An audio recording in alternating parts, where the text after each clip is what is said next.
Namaskar. Today is Mahalaya. Now, some of you might be wondering what this word really means. Those of you who are accustomed to or used to the culture of Bengal obviously know about Mahalaya because it's an integral element of the culture of Bengal, at least for the last several decades, many decades. Durga Puja, which is a specific type of a festival, it's part of it's kind of a religious festival, of course.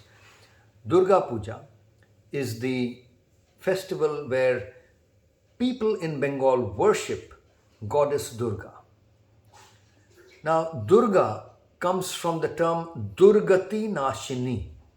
Durgati, Durgati. Durgati really means bad stuff, bad things. Bad things happen to us, to people. Bad times come upon people. So Durgati is really refers to bad times. For example, the pandemic was going on, would be called a social Durgati. It was a bad time for the economy. It was a bad time for society. It was a bad time for mankind. Of course, some people were saying there were certain good things that were happening because of the lack of vehicles, because of the lockdowns, there was no pollution, etc. But generally, it was seen as bad times. So when there are wars or when there is anything, it can be social bad time, it can be a bad time for an individual. That's called Durgati.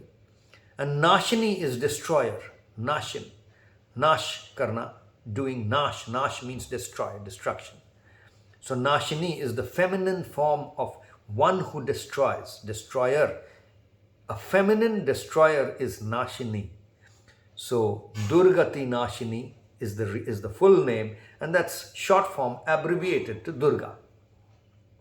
So Durga Puja, or the worship of Goddess Durga, is a phenomenally major time of festivity for people in Bengal.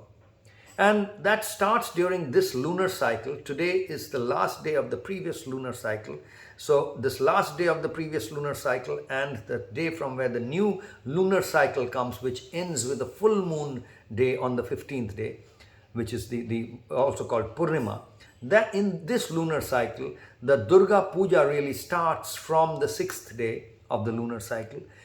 It picks up speed on the 7th day, picks up even more speed on the 8th day, and then slowly starts petering down on the 9th and comes to a conclusion on the 10th day.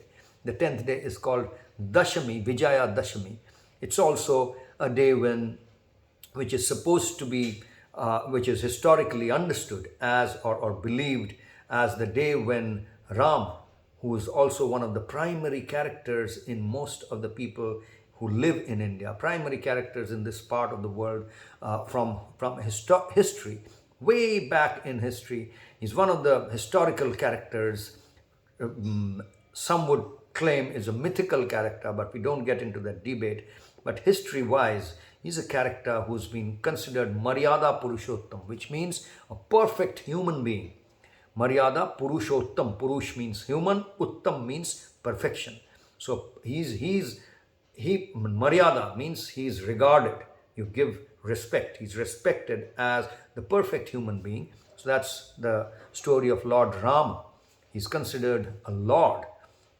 In that sense, Lord, he was also king. He was who actually lived a major part of his life in sannyas, or as deserted, being pushed out of his kingdom.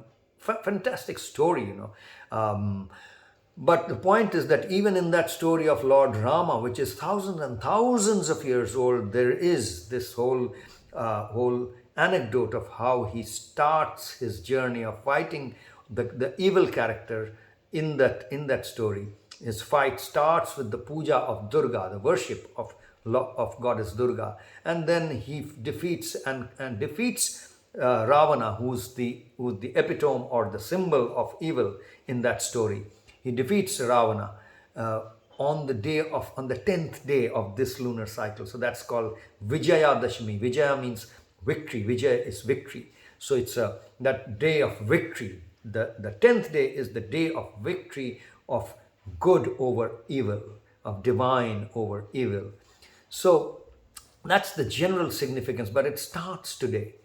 And the reason I'm talking about this is because this has also a lot of significance in my own life, in the lives of all of us, because I've grown up in this culture. And right from the right from the start of my life's journey, when we were really young, we have heard on this day today, early in the morning, very, very early, hours before the sun would rise, everyone would wake up. My father would wake everyone up and he would start the radio. And on the radio, this particular day, early on, 1.5 hours before sunrise, the radio, a particular program would start. It was a radio program, and that's really what became popular as the term Mohalaya. Mohalaya became synonymous with this radio program, which is what we grew up hearing every year, once a year. It wouldn't be every day, it wouldn't be once a month, it's once a year. Every time, once a year, it would come back, just like Christmas or Eid, or it's a annual day.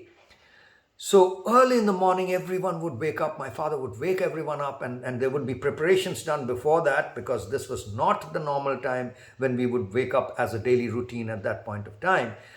We would wake up early. My father would start the radio every day, but that would be post sunrise, because the radio station in India at that point of time, and there was only one radio station which was run by the government. The radio station, Akashvani it was called. Akash is like in some ways the sky, and Vani is the sound, or so it was the voice from the sky. Akashvani, which was the name of the company, government company, which would run the radio stations, would start its programming post sunrise at around 6 o'clock in the morning. And that would be normal days, but on this particular day, it would start an hour or hour and a half or 2 hours earlier, and they would really air this specific program, which was a mixture of recitation and songs. Recitation by this gentleman whose name was Virendra Krishna Bhadra. Virendra Krishna Bhadra in Bangla, he would be called, but otherwise he would be, like in other Indian languages, people would refer to him as Virendra Krishna Bhadra. So he had this mesmerizing voice and a timbre and a quality and the manner in which he recited this whole story of the fight or the battle between Durga and Mahisasur, the Asur, or the evil character in that story. And that would be punctuated by songs that would mesmerize everyone again. So it was a phenomenal experience, waking up once a year early in the morning when everything was quiet, and then the whole locality, everyone's home, the radio would start. It would not be just one home. You could hear the chorus of this radio voice coming out from every home, and we would all listen to it mesmerized. It was a phenomenal experience of collective awakening. Now, it has petered down. It is no longer exactly the same. In fact, sadly speaking, even in the ashram today, early in the morning, it was only me who woke up and started this. No one else was awake, even though yesterday was a particular day where I had bumper-to-bumper meetings, and I returned very late in the night and really kind of fell asleep in my daughter's bed, which kind of tired and fatigued. And then after that, because didn't get a chance to do Yoga Nidra properly, which is the Somno Magic routine properly yesterday. So, and then did Yoga Nidra late in the evening, and then finally woke up and then went to bed way late in the night.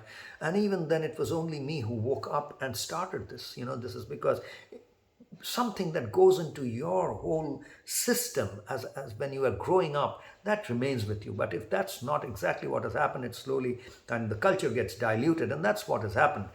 No one else, I don't see our children or the next generation really getting mesmerized by things like this. They have different ways and means for getting their mesmerization quotient, what I could call. Now, although we have tried, with our own children in the ashram, when the children were growing up, we did do Mahalaya in this. We did wake up early and start Mahalaya and all that. But the overall general culture has changed. It's not the same thing to do it in one home, and it's very different when everyone in every home kind of does the same thing, and it's a collective. It's something that inspires or awakens the collective consciousness. That has a completely different effect and different experience than someone in isolation in a particular culture trying to do something. But the point I'm trying to make is that the real story of the story that is told as part of this Mahalaya, when you hear Virendra Krishna Bhadra and the entire team performing this on radio, even today it happens on radio, is that story is different from the story of the Mahalaya, which is this radio program itself. Now, the story that is told is thousands and thousands of years old, because, as we said, it is part of Ramayana, which we know historically is a very, very old story, and the worship of goddess Durga is part of Ramayana. So it is said that Rama, when he went to his battle, he worshipped Durga and went. So that's how it's embedded within the story. So imagine how old this story of Durga's battle with Mahishasur would have been. So that story is really old, but the story of Mahalaya is just about a few decades old, because radio is new, and the method of promoting that story through radio with this program is relatively new. I think it is around the 1930s. I could be wrong, or even a couple of decades later. And then I remember that on the radio on a particular year, as we were growing up, on a particular year, they wanted to change the format. They got in all the Bengali TV stars and the radio stars and the movie stars to come and perform and create a new version of the Mahalaya, in which they depicted the same old story, but somehow it was a super flop. No one liked it, and from the next year, that was never aired. Everyone, the radio station went back to the old story, and the old story still was able to mesmerize people. And even today, it's the old story, one that was recorded way back in the 30s or 40s, in the 1930s or 40s. I think that's the one that's played even today as the story or as the format. So the format remains kind of old, but it's still not thousands of years old. It's just maybe less than 100 years old. Now, that story is the story of how it's promoted, how that story is promoted. That's kind of petering down. It's clear in front of my own eyes. In my own lifetime, I can see something that had started with my parents. We were kind of part of it. I see the next generation kind of getting out of it. So the methods of promoting something that is called Sanatan or eternal, the methods of promoting is not eternal. These methods keep changing depending on the time, depending on the circumstance, depending on the geography, depending on the culture. So what we have to understand, and that's what today's satsang is all about, the relationship between the Sanatan or the eternal and the ephemeral, the ever-changing. So it's the Sanatan is spiritual and ever-changing is material. So the relationship between the spiritual and the material is always this beautiful relationship. It's a relationship that's kind of eternal again. But in this relationship, the material dimension is completely transitory, completely changing. It's dependent on time and space. So it's very ephemeral. It could be something today and something else tomorrow. Whereas the one that is pure spiritual, the pure spirit behind it, is completely unchanging. It's unshaken. It's one and only one. And that's the part to be understood. This wonderful synchronicity, this synergy between these two aspects of everything, the spiritual and the material aspect. The material aspect is bound to change, bound to transform. If it doesn't, there's a problem. Whereas the spiritual aspect, the pure spiritual aspect, is absolutely one and unchanging and indefatigable, if we can call it so. Whereas this has a fatigue quotient to it. It gets fatigued and has to change. It gets obsolete. But this has no obsolescence. In the story of Mahalaya itself, the words that are used are called Chinmayi and Mrinmayi.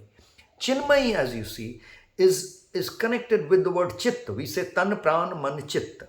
As part of the Karmyog for 21st Century's Fit for Life program, we keep talking about Tan Pran Man Chitta, or the physical, energetic, mental, and spiritual dimensions. And we say how these are in synergy with each other. And the entire sadhana paddhati, or our process of practicing, revolves around harnessing the synergy, or really creating and harnessing the synergy between these four dimensions, which can broadly be divided into the two dimensions of Tanapran, physical, energetic, time and space bound, and Manaschitta, or mental spiritual, psycho spiritual, which is not bound by time and space. So that's the relation. This is Chinmay and this is Mrinmay. Mrinmay is typically the term used for referring to artists who work with mud and create images with idols and various kinds of pottery and all that, with earth, with mud. So Mrinmay, they are called Mrita Shilpi. The term Mri refers to creating something from mud. So, that's the material aspect. Whereas Chinmay is the one connected with the Chitta, or the consciousness, which is really the spiritual aspect of anything. And these two, in the story of Mahalaya, in the story that is popular, through which the eternal story is promoted, that's the radio program, also constantly talks about this interplay of Chinmay and Mrinmay. It talks about the goddess Durga, who's actually it talks about goddess Durga as someone who's transforming from the Chinmay state to the Mrinmay. That this is a story. This is that time of the year when we are going to celebrate the transition of the Chinmay into the Mrinmay. She's also referred to as Anirvachaniya, that who cannot be described through any kind of words. So the moment, but you can see Anirvachaniya is also a word. The word means cannot be put into words. So see the paradox within the language itself. It's a word that is being used to convey the meaning, something that cannot be put into words. But this itself is a word. So that's the issue that we are dealing with. We are talking about something that cannot be put into words, yet we have to put words in order to communicate, in order to talk about, in order to commune, in order to socialize, in order to promote, in order to share. We have to convert this experience of Chinmay, the spiritual experience, into material. And so that balance, that integration of the material and the spiritual is what I am referring to as part of this conversation or this satsang. And that is what really is the core of the Karmyog for 21st Century's Fit for Life program, our sadhana paddhati. So on the day of Mahalaya, that's what I wanted to remind ourselves, friend. That's all for today. Take it easy and take care. Namaskar.